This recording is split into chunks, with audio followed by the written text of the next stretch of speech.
le futur. Eric m'a dit, écoute, essaye de faire le lien entre ton modèle perma-entreprise et ben, justement l'innovation, la prise d'initiative, etc. Donc, je vais essayer de faire cet exercice-là. Juste avant, donc voilà ces locaux. Il y a un siècle, c'était des fabricants de meubles, de lustres, pour alimenter tous les magasins de la rue Saint-Antoine, qui est quand même connu pour tous ces magasins. Voilà.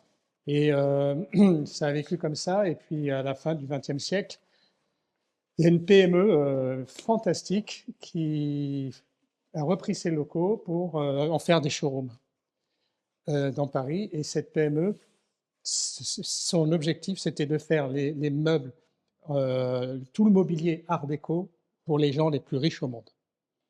Les plus riches. Donc, c'est le roi M6, c'est les Californiens, etc. Et donc, ici, en haut, ben voilà, c'était envahi de meubles. Je me souviens, il y avait une magnifique table en peau, etc. Je regarde 55 000 euros. Je dis, bon, c'est bon. Et ces gens-là ont dû partir parce que quand il y a eu les premiers attentats à Paris, je ne parle pas du Bataclan, hein, avant, je ne sais pas si vous vous souvenez, mais il y a une désinformation américaine incroyable sur je ne sais plus quel média. Et donc très vite, ils ont eu des clients qui, nous, on vient plus, on vient plus. On vient même des gens du 16e qui on vient plus dans le 11e, c'est la zone. Enfin, ça a été terrifiant. Et donc, ils se sont dit, il faut qu'on s'en aille, et on est tombé dessus. Voilà. La petite histoire. Et ça montre que finalement, un siècle, vous voyez, c'est parti vraiment de l'artisanat, après à de l'industrialisation d'un mobilier de haut de gamme. Puis ben maintenant, ici, c'est une entreprise de services numériques. Bon. Mais vous voyez, la porte là, c'est de la marqueterie incroyable, avec des bois rares. Et donc, ben, vous pensez vite à Monaco, hein, parce qu'ils avaient des monégasques comme clients. Bon, c'est fabuleux, quoi. Et l'entrée, enfin bref. Donc, voilà la petite histoire des locaux. Alors, je crois que j'avais pu exposer il y a quelque temps ce que j'ai essayé de faire avec mon modèle de perma-entreprise, mais je ne suis pas sûr que tout le monde soit au courant de ça. Je vous redis quelques mots alors. Bon, donc moi j'ai créé une société de services numériques il y a un peu plus de 30 ans. Voilà, et mon chemin, ça a été très vite d'essayer de démontrer qu'on pouvait développer une boîte en n'ayant pas qu'une seule finalité financière. Ce qui m'a amené, début des années 2000, à animer le Centre des jeunes dirigeants qui regroupe 6000 dirigeants. La RSE arrivait en France en disant, voilà, il faut qu'on se bouge. J'avais établi un espèce de, c'est pas un concept, quelque chose de plus léger que j'avais appelé la recherche d'une performance globale. Donc pas financière, mais également sociale et environnementale. On était en 2002, je peux vous dire, l'environnement. Et donc voilà, je vous dis ça juste pour dire que ça a été mon chemin. Et j'ai expérimenté beaucoup de choses à Norcis, en France et au Maroc, hein, puisque je fais la même chose au Maroc, exactement. Et le 2019, je fais une crise, ma crise des 60 ans, et je me dis, c'est juste pas possible de voir comme le monde s'est dégradé en 20 ans et notre société française s'est dégradée sur des tas de plans, et puis de continuer de se gargariser avec cette fameuse RSE. Il y en a ras-le-bol. Si ça avait été fait de manière suffisante, satisfaisante, etc., et notamment par les grosses boîtes, je pense qu'on n'en serait pas là. Donc, faut revoir la copie. Et faut revoir la copie parce qu'en plus, il s'agit maintenant, c'est tellement urgent d'avoir une démarche globale. On peut plus se dire, moi j'ai un copain, voilà, dans sa famille, il y a une personne à handicap, alors comme par hasard, il branche sa boîte un peu sur cette problématique-là. Mais je lui dis, qu'est-ce que tu fais pour l'égalité professionnelle? Qu'est-ce que tu fais contre la discrimination? Qu'est-ce que tu fais pour l'employabilité des salariés? Qu'est-ce que tu fais pour l'épanouissement, l'équilibre, etc.? Rien. Mais ils s'occupent des vrais. Et ça, voilà, toutes les boîtes font peut-être quelque chose. Mais aujourd'hui, c'est fondamental d'avoir une vue globale. Et donc, ma petite tête m'a amené à dire, bah, finalement, si tu veux essayer de bouger le monde des dirigeants, il faut leur parler de développement de boîte. Il ne faut pas leur parler de RSE. Et donc, c'est ça qui m'a amené à créer le modèle que j'ai appelé la perma-entreprise. et qui est complètement inspiré au départ de la permaculture. C'est une intuition en me disant, tiens, la permaculture, c'est un peu le modèle le plus vertueux de production agricole. Hein. Et donc, en 2019, ici, j'ai fait quelques petites séances de travail avec des gens de ma boîte, Norcis, avec un philosophe, etc., en disant, secouez mon idée, parce que vous savez, quand on a une idée, on pense qu'elle est la meilleure, c'est sûr. Et surtout, il y a aussi des fausses bonnes idées. Et on a secoué ça, et on s'est dit, donc moi, j'ai découvert en la permaculture un concept incroyable, 700 pages, fondateur de tout un tas de choses. Et donc, ça a été de dire, bon, ça tient la route. On a fait des tas de ponts avec Norcis, et donc, l'idée, ça a été de finalement retranscrire un certain nombre de choses de la permaculture dans le monde de l'entreprise, d'où le mot perma-entreprise, et après de l'enrichir sur tout un tas de sujets. Voilà. Alors, je vous décris pas tout ce qu'il y a dedans, si ce n'est une chose, c'est que tout est orchestré autour de 3 principes éthiques. Pour la permaculture, c'est prendre soin des sols, prendre soin des hommes, fixer des limites à la consommation et redistribuer les surplus.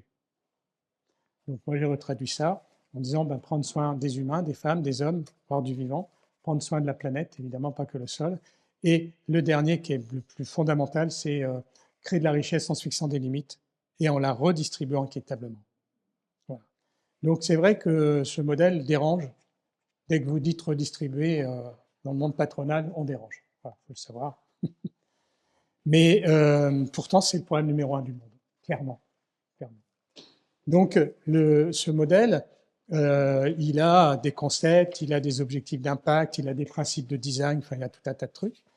Et alors, en quoi il a pu être source un peu d'innovation, de prospective et autres? Je vous donne un premier exemple. On est en 2015 et voilà, un regard, mieux prendre soin des humains. On se dit, il faut qu'on essaie d'inventer, de créer de nouveaux dispositifs qui favorisent l'équilibre vie pro-vie perso. On en avait quelques-uns, mais je sentais qu'il fallait enrichir ça. On est sur prendre soin de l'humain. Bon.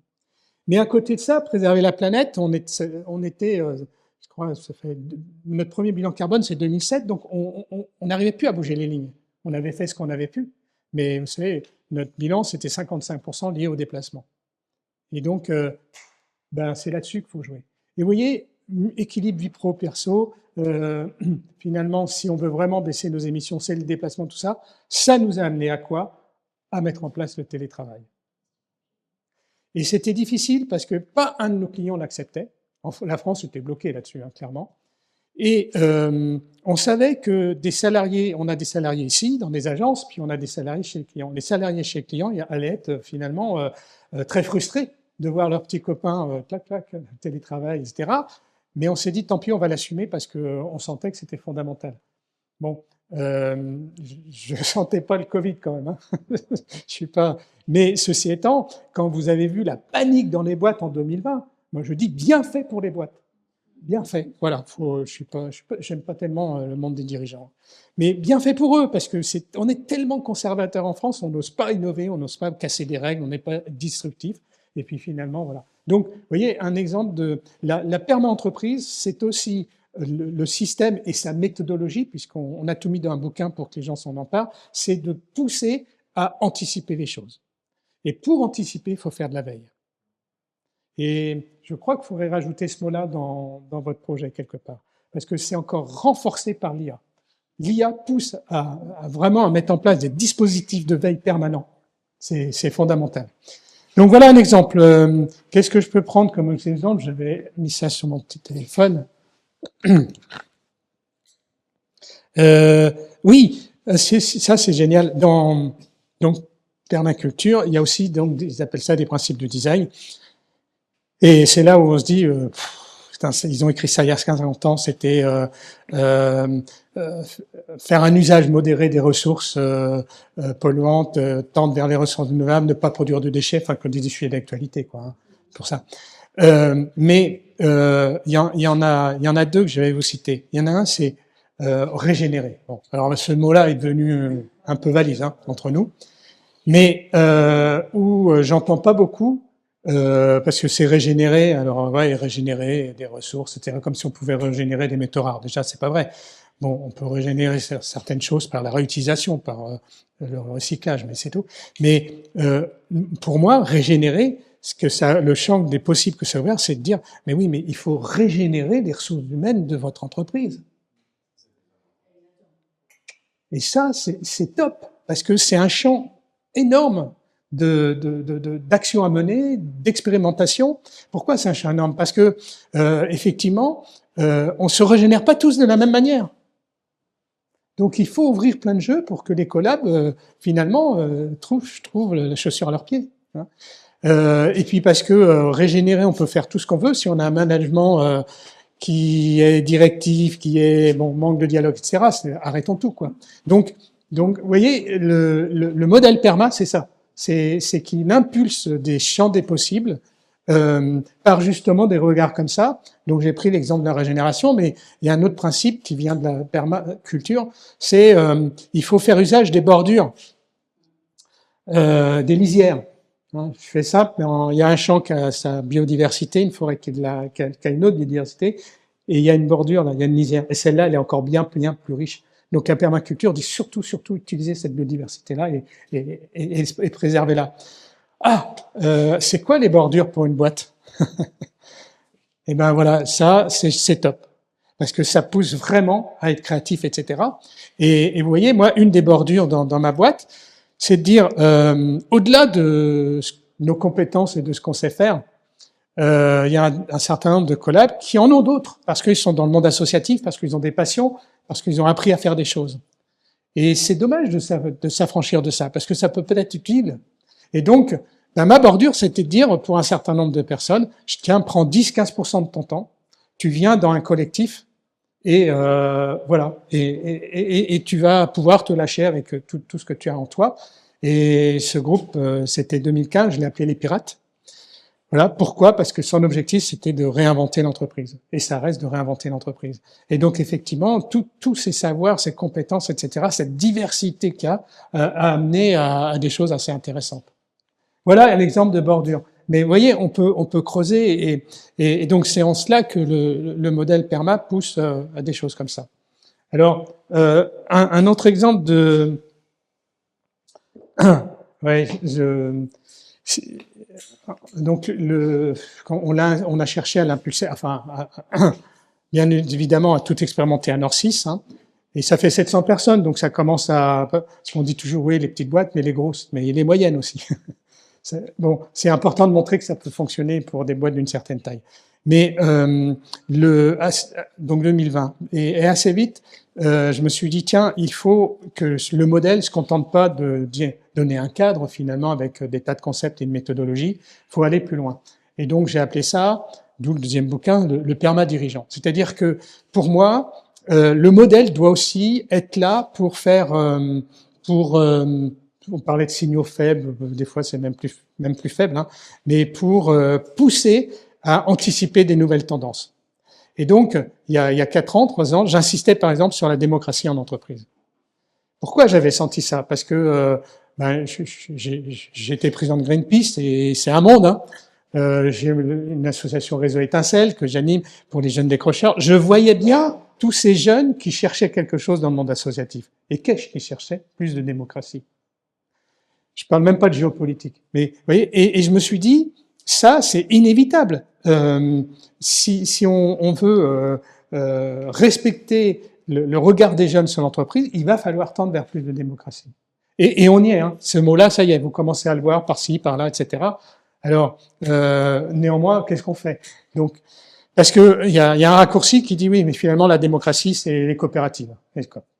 Et moi, ça m'indispose parce que je pense qu'on peut être encore plus démocratique dans une société anonyme, c'est ce que j'essaie de démontrer, puisque on a à Nord6 un parlement comme l'État a une assemblée générale, on a des commissions parlementaires, on a des débats, on a des votes, on peut faire de très très belles choses.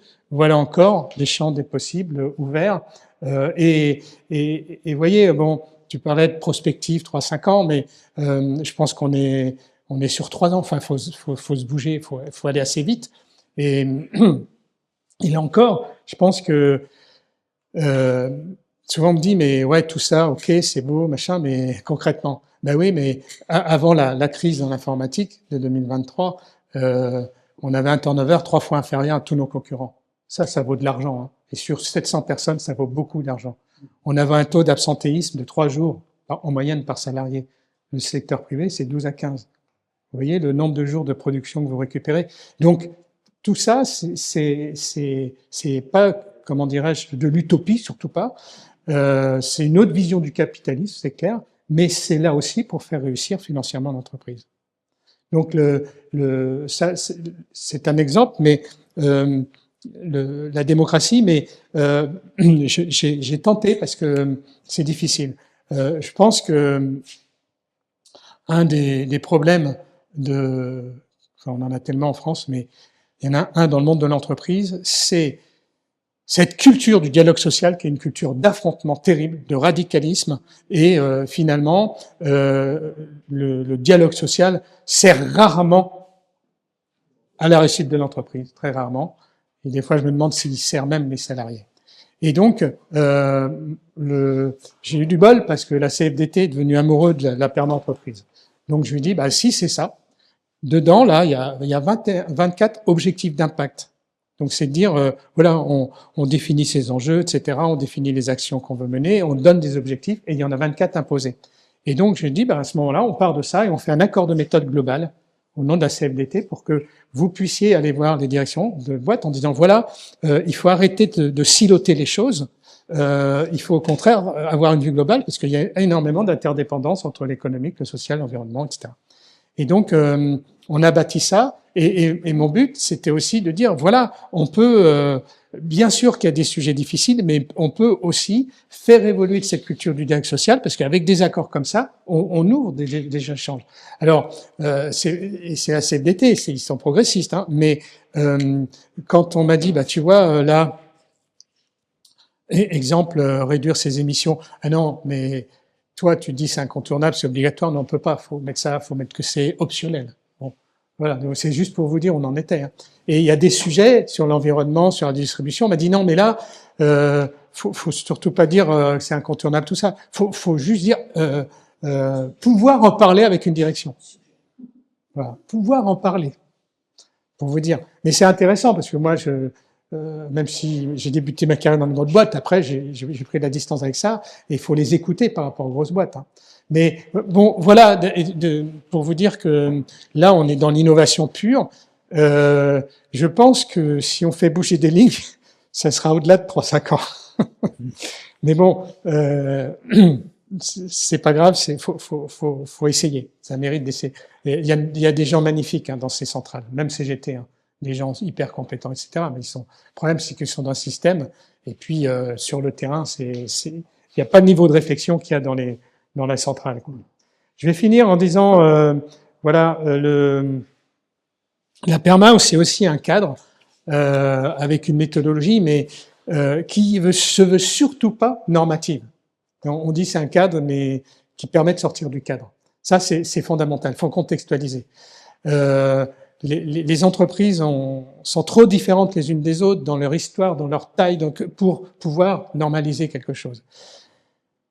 Et malgré tout, c'est ce qui, quand il y a des lois, ça cherche à normaliser. Vous voyez bien que ça pose toujours des problèmes. Et donc, au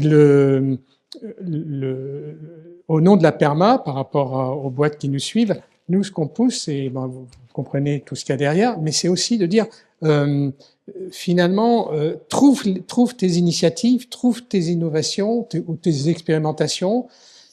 Ça bâtira ton référentiel de PERMA, qui sera ton outil de pilotage, mais voilà, cherche. Et il n'y a pas, comment dirais-je, il y a des objectifs d'impact avec des seuils, mais voilà, faut pas en faire un prérequis.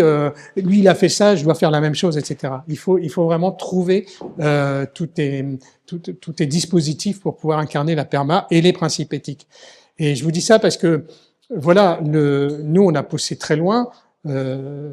Justement ce regard sur la nature, parce que bon, je ne dis pas tout ce qu'on fait, mais on s'est dit, finalement, qui est souverain dans une boîte?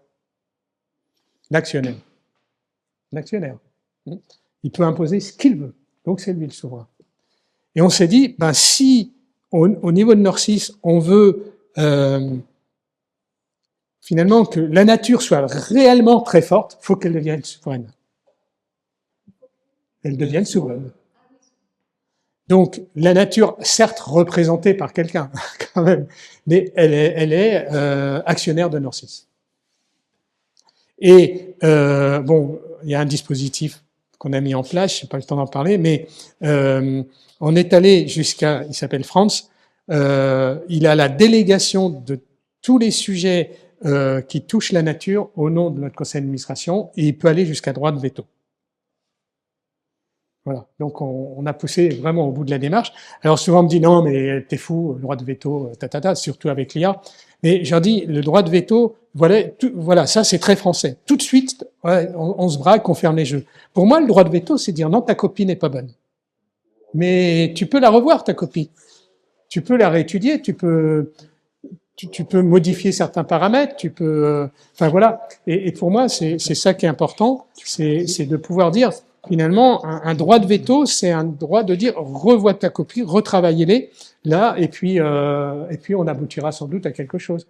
Et c'est ce qui fonctionne hein, d'ailleurs. C'est comme ça. Donc vous voyez, le modèle PERMA pousse à éventuellement aller très loin, mais surtout sans se comparer. Et donc, on a mis notre nature actionnaire, et pour avoir un contre-pouvoir, on a fait en sorte que notre conseil social-économique devienne un conseil social-économique et nature. On a défini des prérogatives au regard de la nature comme il en a au nom de la loi sur le plan social.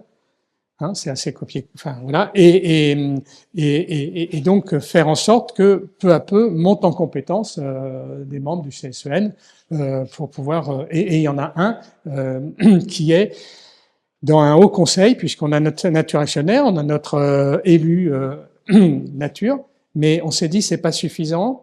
Il faut qu'on mette des experts dans notre conseil éthique, dans notre comité de mission, enfin dans différentes, pour faire un collectif. Parce que je suis actionnaire nature et je vais au conseil d'administration. Ça peut, en ce moment c'est pas facile notre milieu, hein, ça peut être tendu. Et moi je vais leur dire non là je suis pas d'accord. Donc moi je me suis dit il faut qu'ils puissent s'appuyer sur un collectif.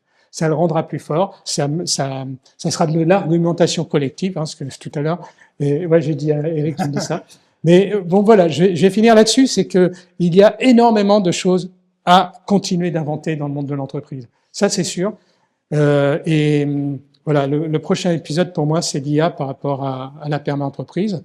Et je vais juste finir là-dessus. Je pense que j'ai pas rencontré quelqu'un qui, pour l'instant, a une vision de cette histoire-là dans le monde de l'entreprise, hors du monde de l'entreprise.